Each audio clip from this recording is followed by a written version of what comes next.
आज बदलेंगे हालात। ब्लॉक स्तरीय मासिक बैठक 2 जुलाई को की गई है और पूरे गांव के गणमान्य लोग हैं इकट्ठे हुए थे। पूर्व निगम पार्षद हमारे साथ है। इस वक्त हम मौजूद है वार्ड नंबर 4 में और आइए पूछते हैं कि ये ब्लॉक स्तरीय बैठक जो की गई है, क्या रूपरेखा, क्या रणनीति बनाई जा रही है, क्या कहना चाहेंगे? आपका बहुत बहुत स्वागत है। 2 बार आपको जिम्मेदारी मिली है और अब पता नहीं पार्टी आपको क्या जिम्मेदारी देगी, वो पार्टी का मामला है। लेकिन आज की जो ब्लॉक स्तरीय बैठक की गई है, किस उद्देश्य से की गई? आज की जो ब्लॉक की हमारी जो मीटिंग रखी थी, वो उसका उद्देश्य था कि हम सब आपस में मिलें और अपने विचार रखें और जो क्षेत्र की हमारी जो समस्याएं हैं उनका किस तरह से हम निवारण कर सकते हैं, साथ मिलके वो हम करें और अपनी पार्टी को कैसे मजबूत किया जाए और फिर से पार्टी को अपने उसी स्तर पर जहां पहले थी किस तरह से लाया जाए। इसलिए इस विषय पर हमारी ये मीटिंग रखी गई थी। एक मैं आपसे व्यक्तिगत बात करना चाहता हूँ। आम आदमी ने कहा था कि अगर आप हमें एमसीडी दे दें तो बहुत सारा बदलाव होगा जो आज तक नहीं हुआ, लेकिन अभी कुछ 1 घंटे या 10 मिनट की बारिश होती है तो बदलाव पूरी दिल्ली, क्या पूरा वर्ल्ड जानता है कि दिल्ली में क्या हाल हो जाता है। ऐसा क्यों होता है, क्या वजह है? आप 2 बार निगम पार्षद रहे हैं, क्यों नहीं होता समस्या का समाधान? देखिए, ये तो है ना, जिस क्षेत्र से जो निगम पार्षद होता है और जो पीडब्ल्यूडी के जो बड़े नाले होते हैं और जो दिल्ली सरकार का काम है, वो साथ में एमसीडी और दिल्ली सरकार, वो दोनों का काम होता है ये सिल्ट निकालना। बड़े नालों का काम होता है पीडब्ल्यूडी का निकालने का सिल्ट, तो वो उनको करना चाहिए और जो एमसीडी के छोटे नाले हैं वो उनको साफ़ करने चाहिए। तो ये, लेकिन मुझे जो लगता है वो अभी काम हुआ नहीं है और उस तरह से नहीं हुआ कि जो दिल्ली की जो गंदगी है, वो जो पानी जब बारिश होती है तो पानी आ जाता है सड़कों पे, तो वो हुआ नहीं है। तो ये हाँ, पार्षदों की कमी रही है इस विषय पे, बिल्कुल रही है। चलिए, खैर हम इस मुद्दे पे बात करते हैं। जो ब्लॉक से बैठक है, आने वाले विधानसभा की शायद तैयारी तो नहीं चल रही कि आप हो सकता है चुनाव लड़े, ऐसा कुछ रूपरेखा बनाई जा रही है? देखिए, हमारे एरिया से कोई ना कोई तो चुनाव लड़ेगा ही। विधानसभा का चुनाव है, कोई भी लड़ सकता है अपने एरिया से। मैं लड़ूँ, अंकल जी लड़ें, भाई साहब लड़ें, यहाँ पे जितने खड़े हैं वो कोई भी लड़ सकता है इलेक्शन। ऐसा कोई इलेक्शन का भी है कि आने वाला इलेक्शन है, उसलिए भी मीटिंग है, लेकिन मेन तो अपनी कांग्रेस को किस तरह से हम मजबूत करें, इसके लिए हमने मीटिंग बुलाई। कांग्रेस को किस तरीके से मजबूत करें, आपका ऐसा कहना है? अगर विधानसभा के चुनाव होते हैं दिल्ली में, तो क्या लगता है आपको इस बार कांग्रेस विधानसभा में अपनी सरकार बनाएगी और क्यों बना सकती है, क्यों विश्वास करे जनता? देखिए, आप देख ही रहे हैं कि कितना बुरा हाल। अभी आपने खुद ही बोला कि जरा सा पानी बरसता है, बारिश होती है और रोड पे पानी आ जाता है और लोग परेशान हो जाते हैं और घंटों का जाम साथ में लोगों को झेलना पड़ता है। हाँ, पॉल्यूशन की और दिक्कत, तो यही कारण है। आप देखते हैं कि यही हम 10 साल पहले हम उसमें थे, सत्ता में थे, तो ये समस्या इतनी नहीं थी। थोड़ी बहुत समस्या थी, लेकिन इतने स्तर पर, इतने बड़े स्तर पर नहीं थी जो अब जो समस्या चल रही है। तो हम अपनी यही मुद्दे अपनी जो जनता है उनके सामने रखेंगे कि जो कांग्रेस पार्टी है उसने हमेशा से काम किया है और हमारी माननीय स्वर्गीय शीला दीक्षित जी ने, उन्होंने कितना अच्छा काम किया दिल्ली में। उन्होंने दिल्ली को स्वर्ग बना दिया, इतना फ्लाईओवर दिए, इतने हॉस्पिटल दिए, स्कूल दिए, रोड ऐसे बनवा दिए थे उन्होंने। तो मतलब इतना हर क्षेत्र में, चाहे पार्क हो या आप पोल्यूशन की बात कर रहे थे, चाहे सीएनजी की बात हो, हर क्षेत्र में उन्होंने अपना काम किया। और अब आप, जब से हम सत्ता में नहीं है, कांग्रेस पार्टी सत्ता में नहीं है, तो जो दिल्ली की जनता है वो त्राहिमाम चिल्ला रही है। आप देखते हैं कि पूरा पानी की जो दिक्कत हुई अभी पीछे दिल्ली में, लोगों को कैसे हाहाकार मचा हुआ था। अब पहले, इससे पहले इतना ज़्यादा हाहाकार कभी नहीं मचा पानी को लेके, लेकिन आप देख रहे हैं दिल्ली। कहना चाहते हैं विधानसभा में अगर कांग्रेस की सरकार आई तो हाहाकार कम हो जाए? बिल्कुल, मैं ये कहती हूँ कि अगर कांग्रेस से सरकार आती है, वो किसी न किसी तरह से अपना जनता को परेशान नहीं होने देती है, अपना काम करा लेती है। हाँ, और आगे बढ़ते, राय सिंह मान जी है, निगम पार्षद के चुनाव उन्होंने लड़े थे, वो इशारे कर रहे हैं कि आप भी शायद चुनाव लड़ सकते हैं। तो अगर आप चुनाव लड़ेंगे तो किन मुद्दों पर चुनाव लड़ेंगे और आप पर जनता 5 साल के लिए क्यों विश्वास करे? देखो, ऐसा तो नहीं है कि मैं चुनाव में लड़ूं या अरुणा लड़े या कोई और क्षेत्र से कोई और अच्छा कैंडिडेट निकल के आए, लेकिन ये है कि जब कांग्रेस की गवर्नमेंट बनी है, कांग्रेस की सरकार बनी है, तब दिल्ली के अंदर जो काम हुए हैं, चाहे वो माननीय शीला दीक्षित के टाइम में फ्लाईओवर्स का काम था, चाहे वो माननीय देवेंद्र यादव विधायक रहते हुए, जसवंत राणा विधायक रहते हुए उन्होंने जो है क्षेत्र का कीच निकाल के और बढ़िया नालों का निर्माण किया था, चाहे वो दोनों फिरनी थी गांव की, एक गांव की नहीं, सभी गांवों की 2-2 फिरनी उन्होंने निकाल के वो एक मिसाल पेश की थी। तो जब जब कांग्रेस का समय आया, जब जब कांग्रेस का राज्य आया, तो उसमें कांग्रेस ने बहुत सारे कार्य किए। और हमारा एक कम्बिनेशन होता था विधानसभा प्लस एमसीडी। तो एमसीडी के पास अगर जो पैसा खत्म हो जाता था तो हमारी माननीय मुख्यमंत्री शीला दीक्षित जी अपने बजट में से काट के उनको एक लोन के रूप में एक बजट पे दे देती थी, पेश कर देती थी। और उससे वो सारी बारिश से पहले नालियाँ या गलियाँ जो भी उनका विस्तार होता था वो करते थे। क्योंकि अब ना तो शीला जी है, ना कांग्रेस की गवर्नमेंट है। और पिछले मेरे ख्याल से 15 साल से या तो बीजेपी बैठी है या 10 साल से आप पार्टी बैठी है।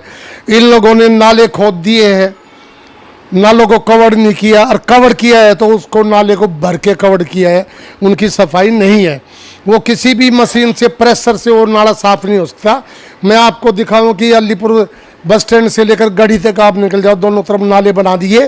और उन्होंने नालों के ऊपर है ना एक एक चबूतरा, जितना भी यहाँ पर दुकानदार बैठा है उनके लिए एक स्थान दे दिया अपना सामान रखने के लिए। और उनने वो क्या करते हैं कि जो भी सामान बिकता है, जो उनका वेस्ट होता है, वो उन नालों के अंदर वो डाल देते हैं और वो नाला भर जाता है। उसके बाद सफाई कर्मचारी आता है, क्योंकि हमारे यहाँ सफाई कर्मचारियों से तकरीबन 2.5 से 3 लाख रुपया जो है माहवार जाती है एक निगम पार्षद को। और विधायक को तो क्या जाती होगी ये मैं क्या बता सकता हूँ। लेकिन इसमें भी अगर जो थोड़ा सा निगम पार्षद ध्यान कर ले तो हम अपनी जो छोटी नालियाँ है, जो रोड टूट चुके हैं, उन पे थोड़ा थेकली का काम, जैसे हम थोड़ा गड्ढे भर देते हैं वेस्ट से, या नालियाँ है उनको साफ करके उस पानी की निकासी करा देते हैं। लेकिन पिछले 15 साल और 10 साल आप पार्टी के, मेरे तो ख्याल से जो शीला जी के टाइम में और जो अरुणा जी के टाइम में, जो जसवंत राणा जी के टाइम में जो कार्य हुए थे वो हमें नज़र नहीं आए आज तक। तो मतलब हाथ बदलेंगे हालात। मेरे आपसे 2 अहम सवाल है। विधानसभा में क्या कांग्रेस, क्योंकि अभी आप आम आदमी पार्टी पर आरोप लगा रहे कि कोई काम नहीं करा, क्या कांग्रेस आम आदमी पार्टी से गठबंधन करेगा या नहीं करेगा? नहीं, ये हमारे माननीय अध्यक्ष देवेंद्र यादव जी का स्पष्ट संदेश है कि हम जितनी भी हमारी 70 विधानसभा है सब पे जो कांग्रेस का प्रतिनिधि उतारेंगे, कांग्रेस का चुनाव लड़वाएंगे। और जो एक ये हमारा जो समझौता हुआ था वो नेशनल लेवल पे इस मकसद से हुआ था कि कुछ लोग सेंटर में बैठ के भारत के जो अपना संविधान है इसको ध्वस्त करना चाहते थे। उस लेवल पे हम उनसे कंप्रोमाइज़ करके कुछ सीटें लाना चाहते थे। बड़ा परिवर्तन हुआ भी। लेकिन दिल्ली में तो परिवर्तन देखने को नहीं मिला, ना पंजाब में मिला। लेकिन कांग्रेस ने अपनी पूरी ताकत और पूरी मेहनत से अपने वोट बैंक को उस स्तर पर जरूर ले आए कि वो आगे विधानसभा में चुनाव लड़ने लायक हो गई है। वो अच्छा, ब्लॉक स्तरीय की जो बैठक की शुरुआत की गई है 2 जुलाई को, आज एक ब्लॉक स्तरीय बैठक की गई है, उसकी क्या वजह है? देखिए, पिछले कुछ टाइम से जब से देवेंद्र यादव जी बने हैं, उन्होंने सबसे पहले ब्लॉक अध्यक्षों की मीटिंग ली थी, उसके बाद डिस्ट्रिक्ट बुलाए थे, उसके बाद जितने भी हमारी और फ्रंटल जो हमारी शाखाएं हैं उनकी मीटिंग बुलाई थी। अब उनको महसूस ये हुआ कि जब तक हम एक बूथ जोड़ो और वार्ड जोड़ो प्रोग्राम नहीं चलाएंगे, तब तक हम अगले 7-8 महीने के बाद जो भी चुनाव आएगा हमारी तैयारी पूर्ण नहीं हो पाएगी। इसलिए उनके आदेश पर कि हम इस मीटिंग को हर महीने 1 तारीख, उन्होंने 2 तारीख दी है, लेकिन हम उनसे जो है प्रार्थना करेंगे कि भाई आप हमारी इस मीटिंग को ना किसी भी दिन सैटरडे या संडे को रखें। और इस मीटिंग में हमारे 2 ही मुद्दे होंगे, एक संगठन मजबूत करना और एक बूथ मजबूत करना। जब बूथ मजबूत होगा तो संगठन मजबूत होगा, और संगठन मजबूत होगा तो कांग्रेस पार्टी मजबूत होगी। कांग्रेस पार्टी मजबूत होगी तो दिल्ली में सरकार किसकी होगी आप ये अंदाज़ा खूब लगा सकते हैं, वो कांग्रेस की होगी। चलिए आगे बढ़ते हैं। तो जनता जनार्दन का फैसला है। एक श्रीमान जी, वैसे श्रीमान जी क्या परिचय है आपका? मेरा नाम जोगिंदर सिंह जी है। हाँ, मैं कांग्रेस का मतलब कार्य करता हूँ। मतलब आपको कांग्रेस के सिपाही कह सकते हैं? बिल्कुल। चलिए, क्या लगता है आपको इस स्तरीय बैठक का क्या संदेश जाएगा?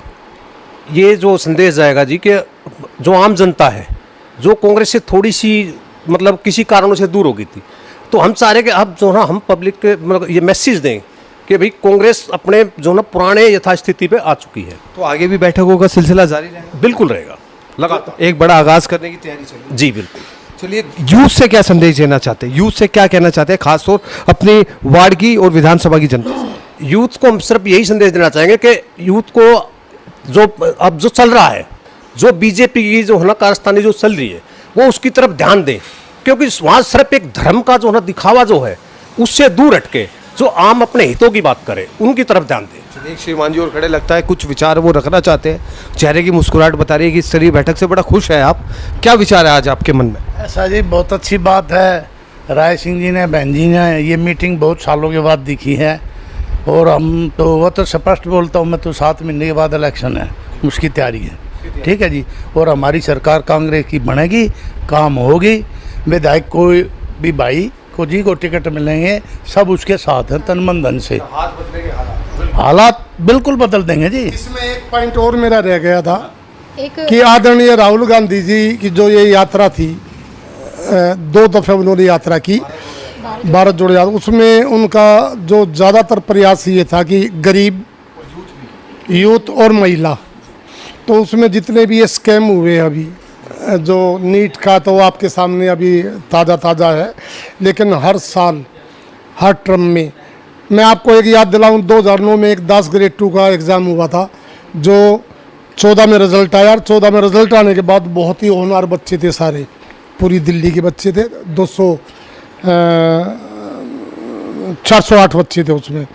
तो वो इन्होंने क्या किया था, मनीष सिसोदिया जी ने और विजेंद्र गुप्ता है जो दोनों की मिली भगत से उन्होंने वो जो एग्ज़ाम था वो पहले इनको कैंसिल करने की कोशिश की, इन्होंने स्टे लेकर पहले मुकदमा लड़ा, कैट से लड़ा, कैट से जीत गए, हाई कोर्ट से जीत गए, उसके बाद ये सुप्रीम कोर्ट में जाके उन बच्चों को फिर हरा गए। एक बच्चे ने 15 साल 20 साल जो सफ़र किया और जो अपनी तैयारी पे 10 ग्रेड 2 बनने के लिए बैठा हुआ था, तो उस चीज़ को रोकने के लिए आदरणीय राहुल गांधी जी ने, देवेंद्र यादव जी ने साथ चल के एक पूरे हिंदुस्तान में एक पैगाम देने की ये कोशिश की है कि आने वाले समय में, जो आने वाला समय होगा वो एक किसान का होगा, गरीब का होगा, युवा का होगा, महिलाओं का होगा और देश की प्रगति का होगा, देश के संविधान का होगा। ये नीट का जो मुद्दा है वो बड़ा गंभीर मुद्दा है, बच्चों का भविष्य उससे तय होता है और उसमें एक घोटाला हो जाता है तो बच्चों का मनोबल टूटता है। खैर, अब जो बैठक की गई है, आगे क्या रूपरेखा, क्या रणनीति बनती है, क्या वास्तविकता में दिल्ली में हालात बदलते हैं या नहीं बदलते, ये जनता का फैसला है।